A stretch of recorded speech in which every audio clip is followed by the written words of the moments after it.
more and more signals all over the media that it's a foregone conclusion.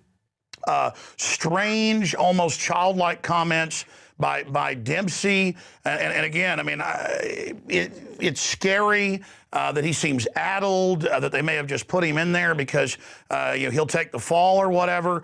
But then separately, you've got all these other people, like even the Secretary of Defense saying it's not a good idea. So it seems like there's a big split in the government publicly going on, but it looks like the Israel lobby and others in the media are going to go ahead and try to push this through, and that war could basically be imminent. Now, I mean, that's kind of a smorgasbord of ideas, but what are you hearing in D.C.? Well, the important thing, in my view, Alex, is what Netanyahu and Ehud Barak, the defense minister over there in Israel, what impression they have of our president. That's key. The president and Leon Panetta can go over, Panetta did go over to Israel and say, please don't start a war with Iran, please, or pretty please. You know? Or it wouldn't be good. No, it would be very, very bad. The question is whether they take him seriously. They don't. When Netanyahu came here, he got more standing ovations in Congress than the president got. Netanyahu's in the catbird seat. And that's why I suggest that unless Obama makes a public pronouncement saying, look, war against Iran is not what we want right now. And if you mousetrap us or try to mousetrap us into that, we're not going to do it. Unless Obama says that in a credible fashion, Netanyahu is bound to conclude, in my view, that this is the time. It's an election year. The Congress is going to be in full support. So will the pro-Zionist newspapers, and he'll have a free rein about it. Well, I mean, Netanyahu insiders have told the Washington Times in a positive way that he wants to be like Churchill. So they think once we're committed to a big war, everybody's going to line up behind it.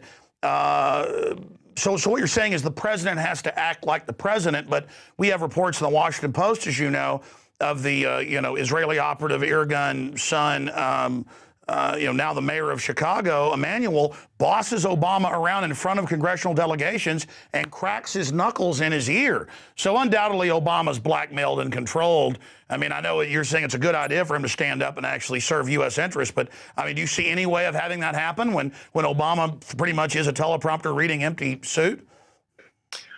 Well, there were some rumors recently that the doctors at George Washington University Hospital were preparing a spinal implant into the back of Obama.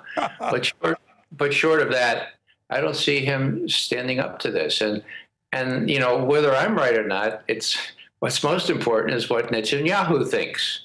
Now, if he thinks that the U.S. that the president would have no option but to fall in behind whatever Israel decides to do to Iran to start taking out their nuclear development facilities, then there's very little disincentive for Netanyahu to wait around. One of the proofs in the pudding, so to speak, is the fact that not only Dagan, the former intelligence chief of Mossad in Tel Aviv, but now the present one came out yesterday briefing Israeli diplomats and said, even if Iran got one nuclear weapon, it wouldn't be an existential threat. Well, why do people how do you define existential threat when we have 200, So there's a big debate going on in Tel Aviv, and these people wouldn't be saying these things if they didn't have real fear, genuine fear, that Netanyahu and Ehud Barak, the defense minister, are going to go half-cocked ashore. Yeah, so they're even out on a limb in Israel. So it's not just some monolithic, like we hear on the controlled media here, it's even more pro-war than the Israeli media, that you're not pro-Israel, you hate Israel. Ron Paul's an anti-Semite because he doesn't want endless war and preemptive war. In closing, what do you think of how they're attacking Ron Paul for not being pro-war,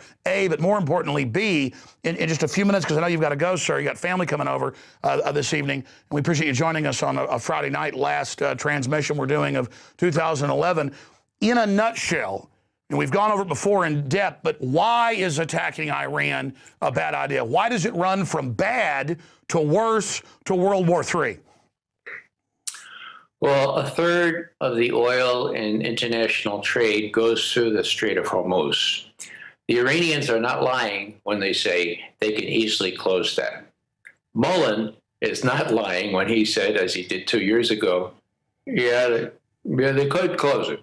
He is lying when he says immediately, oh, but we can open it up. It's not going to be an easy task to open up the Strait of Hormuz if the Iranians do what they're threatening to do. All manner of other things. There's Hezbollah, Hamas. There are all kinds of real terrorists, not fake terrorists, but real terrorists that Iran could control and let loose.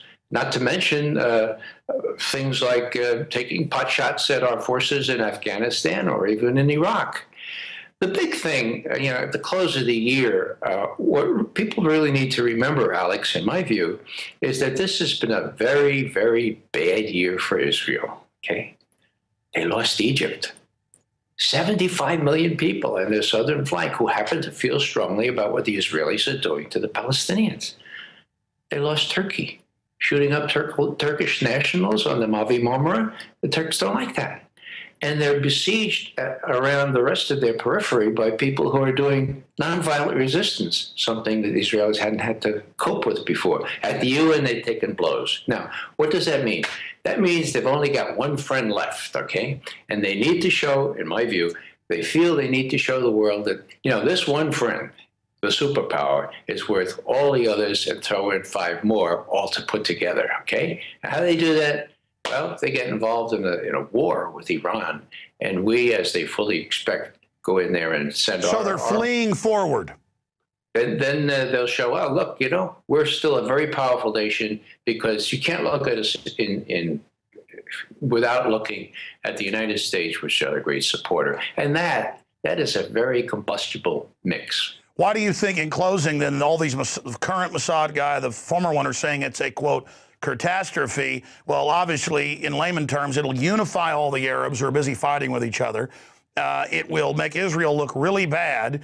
And then what I'm concerned about is why the West may go with this, because they want a domestic clampdown excuse with the NDAA and the military and the rest of it. The head of Iranian intelligence, as you said a month ago, and I went and checked it, he said it on Press TV, he did say it. He said, we're going to launch asymmetrical warfare in Tel Aviv, in New York, in D.C. I don't know if they do have these sleeper cells, but that's a bad statement by Iran, because the West may do it and say they did. I mean, this is opening up just a nightmare scenario of control. And maybe the West, who's in all this political trouble domestically, maybe they want that. Yeah, it could be, it could be pretty volatile here in this country. When people ask me, why would it be that Carl Levin, Democrat from Michigan, head of the Armed Services Committee, Pat Leahy from Vermont, head of the Senate Judiciary Committee, why is it that they would bless legislation that vitiates the Sixth Amendment, that vitiates the Bill of Rights, that goes back on something that those gutsy barons in England won from King John in 1215? Magna Carta. Now, why would they do that? Well, people say, well, it's easy. The Republicans, they're trying to embarrass Obama. They'll force him to either veto it and appear soft on terrorism, or approve it and lose most of his base. So we got him. Yeah, but what about the Democrats? What about Levin? What about Leahy? You know what I think, Alex? And you can take this to the bank. I think they're afraid. They're afraid about the Occupy movement. They're afraid that they really are the 1%, and 1% against 99 is not good odds. They're afraid that the Capitol Police, the DC Police, the Secret Service will one day realize, hey, we're really part of the 99%. And when Congress is surrounded by people seeking redress of their grievances, who's to call on? I got it. We'll call on the U.S. Army. We'll reverse 133 years of tradition, will vitiate habeas, the that's long, and will the Army, they'll do what they're told. They're trained to do what they're told. We tell them to shoot Rockies, they'll do them. Well, they'll take care of us. They'll get us home to our martini dinners there in Northwest Washington. I think that that's not too much of a stretch, because I can't think of any other reason why people like Levin, who used to be a fairly progressive guy, Leahy, he used to care about the law. Now, Bill of Rights, Magna Carta, hey, we got to watch ourselves, because the 99% may come after us. That's a big change. This year is going to be really interesting. Wow. Alex. Yeah, desperate people do desperate things. What's the best website? We've had RayMcGovern.com up there on the screen, but there's also Consortium News, correct? Yes, consortiumnews.com is where I publish. Robert Perry is the editor there. He's the best investigative journalist still alive in this country, in my book. I also have my own website. It's not Ray, it's RaymondMcGovern.com. Yeah, that's right. That's the one we've got up on screen. I just didn't see it there.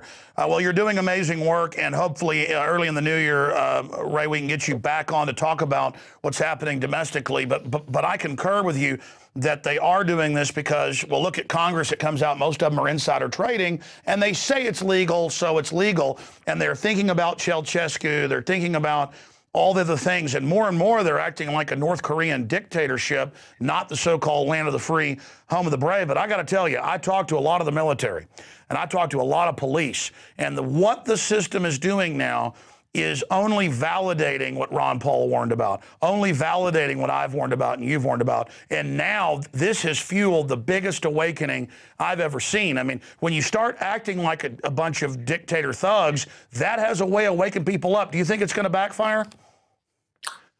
Well, I hope it will. You know, these Occupy movements, I'm part of the Freedom Plaza Occupy movement in Washington. I come home and sleep here at night, but I'm in there often.